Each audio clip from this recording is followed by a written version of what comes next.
Dear students, today we have to study about reproduction in organisms, the chapter 1 of our syllabus. And in this chapter, we have to study about different modes of reproduction, asexual reproduction, sexual reproduction, some events like post-fertilization events, pre-fertilization events, fertilization. But we start this chapter from lifespan. As you see in your textbook that the definition of lifespan is that the period from birth to the natural death of an organism represents its lifespan. It means the organisms take birth and their death also occur, and the period between these two events, that is from birth to their death, is called lifespan. जीवन अवधि जिसको हम कह सकते हैं. Life span of a few organisms are given in the next page. Here you can see that the lifespan of elephant is near about 60 year, lifespan of rose is 1 to 2 year, lifespan of dog 10 to 15 years, crow 15 years, parrot 140 years. So from here this page you can see the lifespan of different organisms and you can remember them. We should also know that the natural death, here is mentioned that the death should be natural. Accidental death also occur in different organisms, so that period is not considered as lifespan. Lifespan means the period between birth to the natural death. Natural death means the death caused due to elderly or old age naturally, which occur naturally.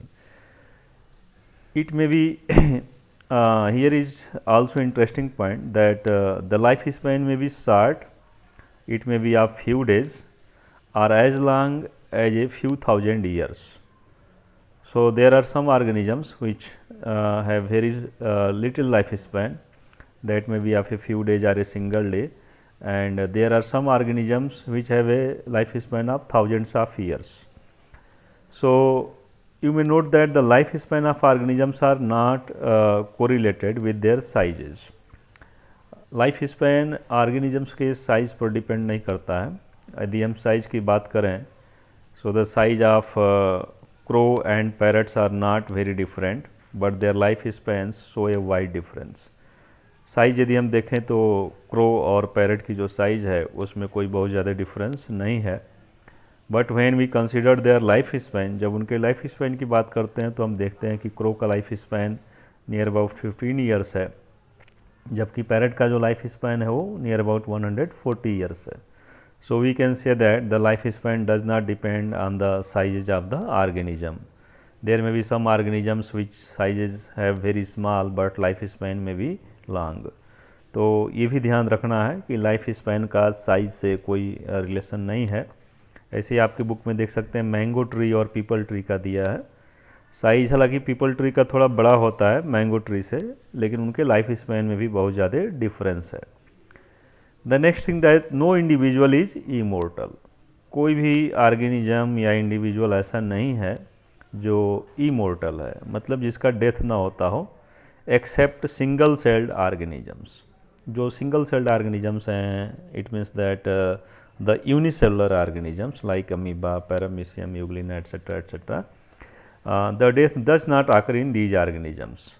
Why do we say there is no natural death in single celled organisms? ऐसा हम क्यों कहते हैं कि single celled organism में natural death नहीं होता है? तो आप इसके बारे में सोचिएगा और हमको रिप्लाई कीजिएगा ये वीडियो देखने के बाद. फिर मैं आपको यदि कोई कन्फ्यूजन होगा तो मैं बताऊंगा. तो ये था फर्स्ट जो टॉपिक है लाइफ स्पैन. इसके बारे में आपको ध्यान से समझ लेना है कि एक पीरियड है ऑर्गेनिज्म के बर्थ से लेकर के और उसके नेचुरल डेथ तक, और ध्यान रखना है कि नेचुरल डेथ हो, है ना, उस पीरियड को हम कहेंगे लाइफ स्पैन. और इस प्रकार हम देखते हैं कि अलग अलग ऑर्गेनिजम्स का लाइफ स्पैन अलग अलग होता है. किसी का लाइफ स्पैन बहुत ही कम है, जैसा इस पेज में आप देख सकते हैं. आप देख रहे हैं कि बटरफ्लाई का लाइफ स्पैन जो है वो केवल 1 to 2 वीक्स है, लेकिन वहीं पैरट का लाइफ स्पैन देखें तो 140 ईयर्स है. फ्रूट फ्लाई का देखें तो वो 1 वीक का हो सकता है, 7 डेज का हो सकता है. कुछ ऑर्गेनिजम्स ऐसे भी हैं जिनका लाइफ स्पैन सिंगल डे का हो सकता है. तो ये ध्यान रखना है कि लाइफ स्पैन बहुत कम भी हो सकता है, बहुत ज़्यादा भी हो सकता है. और दूसरा चीज़ ध्यान रखना है कि it does not depend on size of the organisms. Organisms के साइज से इसका कोई लेना देना नहीं है, साइज छोटा भी हो सकता है एंड लाइफ स्पैन में भी लार्ज, एंड साइज में भी लार्ज एंड लाइफ स्पैन में भी ए लिटिल पीरियड। तो ये दोनों ध्यान हम लोगों को रखना है। अब जब हम नेक्स्ट टॉपिक की तरफ चलेंगे तो that is reproduction. Simple topic है, आपको पता है ऑलरेडी रिप्रोडक्शन का definition, that it is the process in which organisms produce their own kind. एक ऐसा प्रोसेस है जिसमें वो अपने ही समान नए ऑर्गेनिज्म बनाते हैं। As it is given in your book that reproduction is defined as a biological process in which an organisms gives rise to young ones. Young ones means offsprings, or you can say that new individual similar to itself, मतलब अपने ही समान नए organism produce करते हैं और इसी process को हम कहते हैं reproduction. What is the importance of reproduction? यदि रिप्रोडक्शन की इम्पॉर्टेंस की हम बात करें तो देखें कि reproduction enables the continuity of the species generation after generation. It means it is the process of reproduction due to which we see different types of species continuously। जैसे हम अभी लाइफ स्पैन की बात कर रहे थे और उसमें आपने स्टडी किया कि हर एक ऑर्गेनिज्म का डेथ होना है एक्सेप्ट द यूनिसेलुलर ऑर्गेनिजम्स, जिसमें हम ये नहीं कह सकते हैं कि उनका डेथ होता है। तो यदि रिप्रोडक्शन का प्रोसेस न हो तो एक समय आएगा कि सारे ऑर्गेनिजम्स का डेथ हो जाएगा और जो स्पीसीज हैं वो एक्सटिंक्ट हो जाएंगे, समाप्त हो जाएंगे। इसलिए नेचर ने रिप्रोडक्शन का प्रोसेस क्रिएट किया कि वो डेथ होने से पहले अपने ही समान नए ऑर्गेनिज्म प्रोड्यूस कर सकता है और स्पीसीज की जो कंटिन्यूटी है वो लगातार बनी रहे। So it is important, reproduction is essential to maintain the continuity of a species. Based on whether there is participation of one organism or two in the process of reproduction, it is of two types. Reproduction के process में एक single individual involve है या दो individual involve हैं, इसके आधार पर हम इसको दो ग्रुप में या टू टाइप्स में डिवाइड करते हैं, asexual reproduction and sexual reproduction. When offsprings is produced by A single parent with or without the involvement of gamete formation. It is also important, we should remember that the parent will be single and there will be no gamete formation. So when offspring is produced by a single parent with or without the involvement of gamete formation, the reproduction is called asexual reproduction। अर्थात asexual reproduction में एक single parent रहेगा और उसमें किसी तरह का gamete नहीं बनेगा। When two parents are involved and gamete formation take place, जब दो पेरेंट्स इन्वॉल्व हों और गैमिट फार्मेशन भी हो रहा है, that type of reproduction is called sexual reproduction. And the two parents, one will be male and one will be female, and there will be a male gamete and a female gamete. दो gamete बनेंगे और दो different parents होंगे, एक mail और एक female, और इसमें गैमिट फार्मेशन भी होगा और इस तरह के रिप्रोडक्शन को हम कहेंगे सेक्सुअल रिप्रोडक्शन। अब हम देखें कि asexual reproduction actually there are different modes of asexual reproduction in which only a single parent is involved and gamete formation does not take place. So here we can say that in asexual reproduction, the individuals or offsprings are exact copies of their parent. Are these offsprings likely to be genetically identical or different? Yes, they are genetically identical also, because a single parent is involved in asexual reproduction. Asexual reproduction में चूँकि एक ही parent involve हो रहा है तो उसमें same set of chromosomes उसके young ones में आएगा। मतलब जो सेट ऑफ क्रोमोसोम्स पेरेंट्स में था वही सेम सेट ऑफ क्रोमोसोम्स उस न्यू यंग वंस में भी आएगा, और इस प्रकार वी कैन से दैट, इस तरह से हम कह सकते हैं कि वो जेनेटिकली आइडेंटिकल होगा। The offsprings produced in asexual reproduction will be genetically identical, they will be not different from there parent. और इस तरह के ऑर्गेनिज्म के लिए हम एक टर्म यूज करते हैं clone. The term clone is use to describe such morphologically and genetically similar individuals.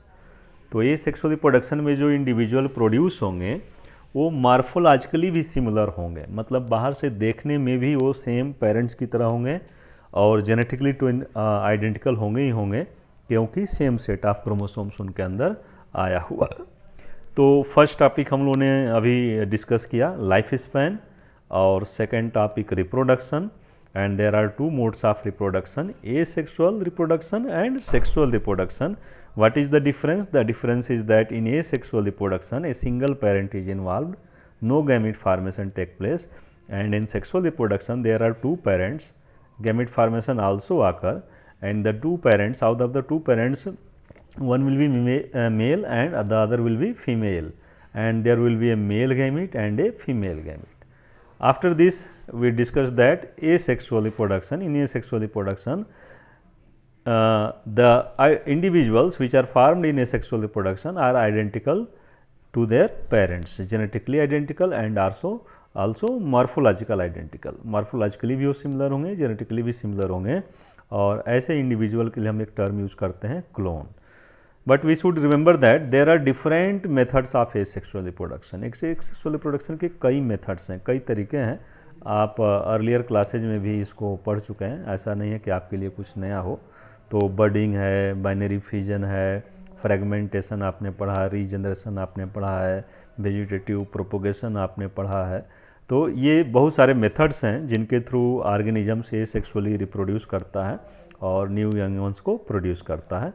तो इसमें आप अपने बुक में राइट साइड में एक देख सकते हैं कि एक एग्जाम्पल के रूप में अमीबा को लिया गया है, और अमीबा में बाइनरी फिजन के प्रोसेस को डिस्क्राइब किया गया है, जिसमें एक सिंगल सेल अमीबा में पहले न्यूक्लियर डिवीजन होता है, उसका न्यूक्लियस डिवाइड करता है जिसको हम कैरियोकाइनेसिस भी कहते हैं, और न्यूक्लियर डिवीजन के बाद फिर आप देख सकते हैं कि साइटोप्लाज्मिक डिवीजन होता है.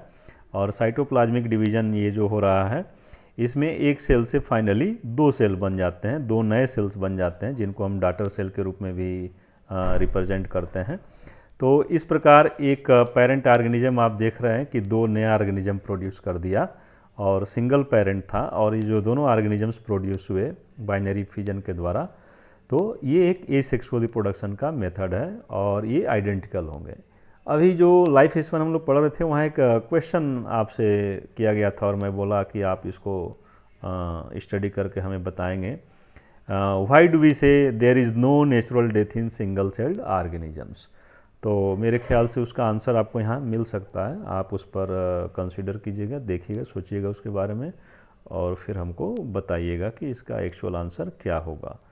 तो अभी ये एक छोटा सा वीडियो इतना ही रहने देते हैं ताकि आप व्हाट्सएप पर इसको आसानी से डाउनलोड कर सकें और इसको देख सकें. हमारे नेक्स्ट वीडियो में आप आगे जो एक सेक्सुअल रिप्रोडक्शन के डिफरेंट मेथड्स हैं उनके बारे में हम बताएंगे आपको, और फिर सेक्सुअल रिप्रोडक्शन के बारे में आपको बताएंगे जो है. Thank you.